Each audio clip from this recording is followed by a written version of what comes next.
اگر نہیں کیا، اپنے استعمال میں لایا ہے تو اس میں کوئی حرج نہیں ہے، لیکن یہ مکروہ ہے۔ صاحب نصاب ہو یا صاحب نصاب نہ ہو، یہ دونوں بھی بکری یا گائے کے دودھ کو استعمال کر سکتے ہیں، لیکن ایسا نہیں کرنا چاہیے، لیکن یہ مکروہ ہے۔ اور جانور کی قربانی کے جانور پہ سوار ہونا، پھر چلنا، اس کے اوپر بیٹھنا یا سوار ہونا، اس طرح سے نہیں کرنا چاہیے، یہ بھی مکروہ ہے، کیونکہ یہ جانور قربانی کا جانور ہے، اس کو اچھی طرح سے دیکھ بھالی کرنا چاہیے۔ قربانی کی جو کھال ہے صدقہ کر دیا جائے، یا اس کی مشک یا جراب بنایا جائے، یا مصلی یا موزے بنانا ہے، یا قربانی کی کھال کو فروخت کر کے کسی ایسی چیز کو خریدنا استحلالاً جائز ہے جس کو بائینہ اپنے کام میں لایا جا سکے، جیسا کہ مثلاً کتاب خریدا ہے یا پنکھا خریدا ہے، تو ایسی چیزیں یہ اس میں استعمال میں لا سکتے ہیں۔ تو اس سے ایسی چیزیں خریدنا ناجائز نہیں ہے جس کو بائینہ کام میں نہ لایا جا سکے، یعنی کہ جو کام میں آ سکتے ہیں اس کو خریدا جائے، جو کام میں نہیں آتے ہیں جو نہیں خریدنا چاہیے، اور اس کو خرچ کرنے کے بعد اس سے فائدہ حاصل کیا جا سکے، جیسا کہ طعام ہے، گوشت ہے، اگر کھال کو پیسوں کی عوض میں فروخت کر دیا تاکہ صدقہ کیا جا سکے تو یہ جائز ہے، کیونکہ یہ بھی کھال کی طرح صدقہ ہے۔ یعنی کہ اگر کھال بیچا ہے، یعنی کہ چمڑا جس کو جانور کے بیچنے کے بعد پیسے اگر آئے ہیں تو اس کو بھی صدقہ کر دینا چاہیے۔ تو پھر اس طرح سے اس کو خرچ کرنے کے بعد اس سے فائدہ حاصل کیا، جیسے کہ طعام ہو، گوشت وغیرہ، تو لہٰذا یہ بھی جو ہے اس طرح سے نہیں کرنا چاہیے۔ اگر جانور کی کھال کو اگر بیچا ہے تو پیسے اگر آ گئے ہیں تو آپ اس کو غریب غربا میں صدقہ کر دینا چاہیے۔ تو لہٰذا ناظرین، اس کو اچھی طرح سے ان مسائل کو یاد رکھیں۔ قربانی کے دن میں جس طرح سے ہم کو کرنا ہے، جانور کو کھلائیں اور پلائیں، اس کی دیکھ بھالی کریں، اور جس وقت جانور کو جب ذبح کرنے کا جب وقت آتا ہے، کسی جانور کے سامنے دوسرے جانور کو ذبح نہ کریں۔ چھری کو جب تیز کرتے ہیں تو جانور کے سامنے چھری کو تیز نہ کریں۔ جب جانور کو جب لٹایا جاتا ہے تو اچھی طرح سے آہستہ طریقے سے اس کو لٹایا جائے، اور جس وقت آپ ذبح کرتے ہیں تو ذبح کرنے سے پہلے قبلے کی طرف ہو اس کا چہرہ، پھر آپ چھری کو اچھی طرح سے تیز کرنے کے بعد اپنے ہاتھ میں پکڑنے کے بعد جانور کو 3 مرتبہ پانی پلائے۔ کل نفس ذائقۃ الموت، کل نفس ذائقۃ الموت، کل نفس ذائقۃ الموت، 3 مرتبہ پڑھتے ہوئے یہ پانی جانور کو پلا کر ذبح کرنے کا حکم دیا گیا ہے، اور اچھی طرح سے آسان طریقے سے آرام اور بڑی ہی نرم طریقے سے ذبح کریں تاکہ جانور کو بھی تکلیف نہ ہو۔ ناظرین، یہ مسائل کو رکھنے کا مقصد یہ ہے تاکہ آپ اس سے فائدہ حاصل کریں، اور تاکہ آپ کو بھی معلوم ہے جانور یعنی قربانی کا جو جانور ہوتا ہے، جس وقت ذبح کیا جا رہا ہے تو اس وقت آپ کو کھڑا ہونا یہ بھی ضروری ہے،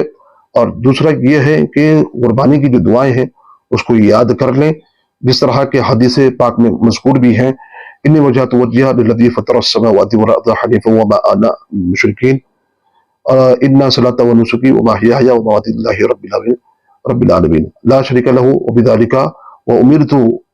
وانا من المسلمین۔ تو یہ اس طرح کی دعا ہے۔ پھر اس کے بعد بھی اگر آپ کوئی دعا جو ہے قربانی کی وہ بھی پڑھ سکتے ہیں۔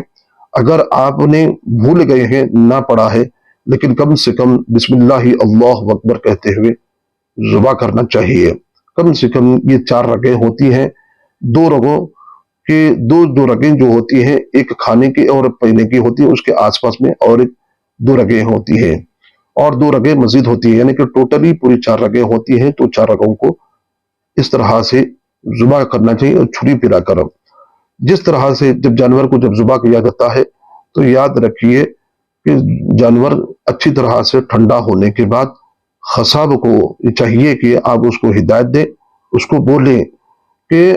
جانور ٹھنڈا ہونے کے بعد اس کے چمڑے کو اس کے جسم سے جدا کیا جائے۔ تو ناظرین، یہ مسائل تھے۔ اللہ رب العزت سے یہی دعا ہے، پروردگار کہیں پر بھی کسی طرح سے بھی مولا رب العزت ان مسائل کو حاصل کرنے کی، یاد رکھنے کی، سمجھنے کی توفیق